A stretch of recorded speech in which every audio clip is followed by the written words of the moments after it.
Sabay-sabay natin alamin ang mga kaganapan na nangyayari sa ating bansa.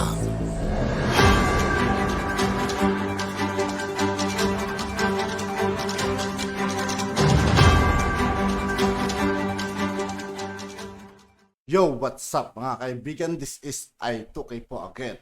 Ngayon nandito naman ulit tayo sa channel ni Banat Camartes TV. Dito naman ulit tayo magbibigay ng komento at reaksyon. Kaya samahan nyo ako guys. Let's go! So, ang nagkakagulo na po ay yung nabanggit ko na posibilidad na baka maaresto ang ating Pangulo Duterte. Oh, now, anong reaksyon ng tao? Nagkakagulo na. Walang tigil ang aking telepono. Anong gusto nyong gawin namin?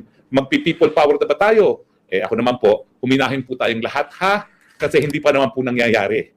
Pag nangyari po yan, asahan nyo po, ako'y mag-i-spokes-hour at ako mananawagan para sa mga Pilipino na manindigan. Pag nangyari po yan, asahan nyo naman ako na ako'y mag-spokes-hour dyan. So ngayon, kulang po kayo. Now, bukod dun sa aking tatlong sources, na talaga naman pong mga kapanipaniwala yan, no? Eh bakit pa kayo maghahanap ng source? Eh nagsalita na yung complainant labang kay Pangulo Duterte, si dating Senador Trillanes. Anong sabi niya? Tapos na ang investigasyon, ang susunod na lalabas na ang warrant of arrest. Di ba sinabi niya yan? Eh bakit pa kayo nagdududa na mangyayari yan? Eh siya ang complainant. Confidential ang proceedings ng ICC, pero hindi nila po pwede baliwalain ang mga complainants. Dahil sila ang complainants. Meron nga doong section sa ICC para dun sa mga victims, no? Kasi talagang progressive po ang progressive dahil nga they respond to the victims, no? Meron talaga opisina that takes care of yung victims, no? Hindi naman biktima si Trillanes, pero siyempre sa kahit ano namang legal proceedings, kinikilala kung sino mga complainant. At complainant yan si Senator Trillanes. So bakit natin pagdududahan siya kung sinasabi niya na palabas na ang warrant of arrest?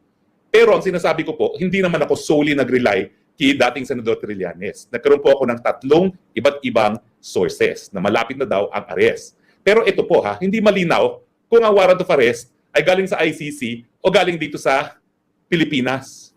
Bakit? Ay nasa dyaryo ngayon, yung mag-amang Romualdo ng Camiguin, nagsasabi na yung sinabi daw ni Presidente na dapat maghiwalay ang Mindanao, eh si Session.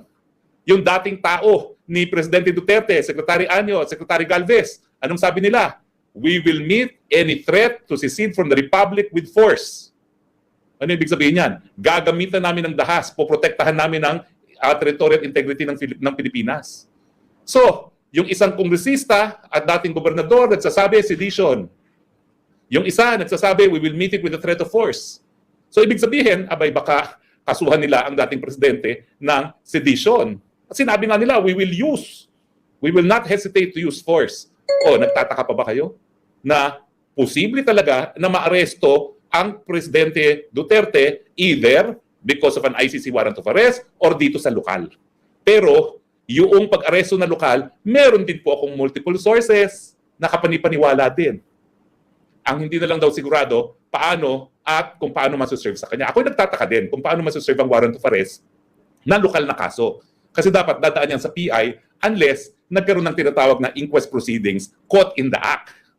So mahirap po yun na magkaroon ng warrant of arrest dahil caught in the act unless gagamitin nila yung sinabi niya sa television and they will accept that as evidence of being caught in the act na nagkakaroon ng sedition dahil na-broadcast yun. Posible, pero pwedeng questionin. Pero po pwede bang mag-issue ng warrant of arrest? Anything is possible. Pwedeng ma-question, mapawalang visa, but anything is possible. Pero anong mensahe sa mga pangyayari? Posibilidad pa lang nagkakagulo na ang taong bayan.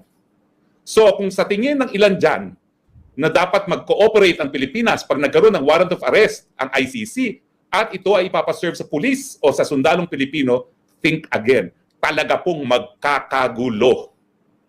Ayaw ko pong magkagulo pero wala pong choice yan. Sa dami na nagmamahal kay Presidente Rodrigo Roa Duterte, hindi po papayag yung mga nagmamahal sa kanya na iparesto siya at dalhin sa isang dayuhang bayan. Paulit-ulit na sinasabi rin ni Presidente Duterte, at narinig na niyo yan, mamamatay muna siya bago siya magpapahusga sa mga dayuhan. Hindi ba kayo naniniwala dyan? Ako naniniwala ako doon.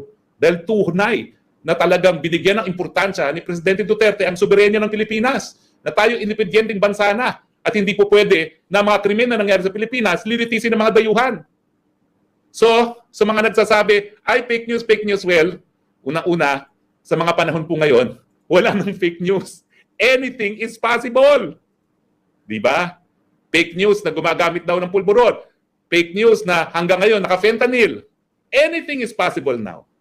Dahil history is unfolding. Malalaman po natin sa lalong mabilis na panahon ang katotohanan. Kasi yan ngayon ang hingi ng taong bayan. Ano ang katotohanan? Doon sa warrant of arrest, tignan natin kung anong mangyayari. Sana wala. Sana yung reaksyon ng tao na wala pa, na talagang natataranta ang tao dahil mahal si Presidente Duterte, will make this administration to make the right choice. Kung ICC warrant of arrest yan, wala talagang basihan para makipag-cooperate dahil hindi na tayo miyembro ng ICC. Pag siya'y inaresto, miski hindi na tayo miyembro, ang remedyo, habeas corpus na po yan dahil illegal arrest na yan. Dahil hindi na tayo miyembro, wala tayong obligasyon na makipagtulungan. Pag siya naman inaresto dahil sa sedition, well, kinakailangan dumaan muna yan sa preliminary investigation. So illegal din yung pagkaka-aresto. Ang mensahe ng taong bayan na ngayon pa lang, balita pa lang na may posibilidad, nagkakagulo na, natataranta na, huwag niyong gawin. Sasabog po yan, parang social volcano. So imbis na kayo ay mag-deny na mag-deny, tignan nyo anong reaction ng taong bayan. Galit po sila sa mere possibility na maaresto ang dating Presidente Rodrigo Roa Duterte, whether be it that's ICC o whether be it sa kanyang mga sinasabi. Tama ba ako o mali? Di ba ako yung nagsasabi lang kung anong damdamin ng taong bayan? Huwag nyo pong gawin yan. Puputok tayo na parang pinatubo. That will trigger chaos pag inaresto nyo ang dating Presidente Rodrigo Roa Duterte. Paano huhupa ang tension ngayon sa posible ng pagkakaalis o pagpapaaresto ng Presidente Duterte para mawala ang alinlangan na aarestuhin siya dahil sa ICC? Yun po, gumawa po si Presidente BBM ng Memorandum Circular addressed to all executive agencies including DOJ, NBI, PNP, and AFP. Walang makikipagtulungan sa ICC. Nakasulat yan na order. E di huhupa yung possibility na maaresto dahil sa warrant of arrest. Di ba po?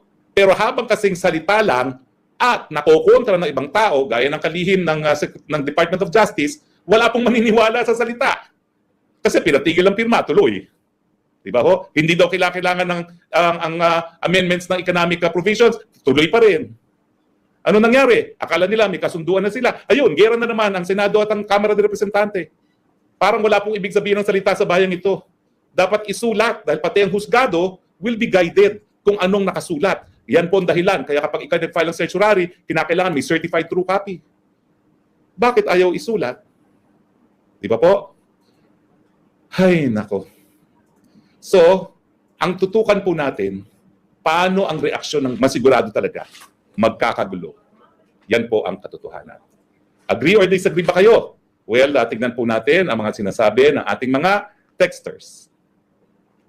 Meron ba? Ronald Olanyo, kailan tayo kikilos? Ang gulo at garapalan na sila. Yan nga po no? Tapos, Dog Love Rose, damputin nila para magkagulong lahat ng DDS. Okay? Opinion lang. Yan talaga gusto ko sa iyo, Tony Roque. Matapang ka talaga. Sinasabi ko na naman totoo Pag nagkamali sila na talagang damputin ng Presidente Duterte kung whatever charge, nako, sa dami na nagmamahal sa kanya, hindi niyo ba tinitignan ang opinion polls na siya pa rin ang pinakamahal ng dating presidente sa bayan? Justin Acosta, I'm sorry attorney, but PBBM already said they would not cooperate, so the warrant is pointless. Yun nga po, iba po yung cooperation sa investigation, iba yung cooperation sa arrest. Kaya nga po, isulat para wala nang kaduda-duda. Di ba po? Morbid Angel, attorney, bawal po ba ang secession? Paano po ba right to self-determination? Ngayon, nagbanta po sila gagamit ng force kung hihiwalay ang Mindanao. May proseso po sa UN yan.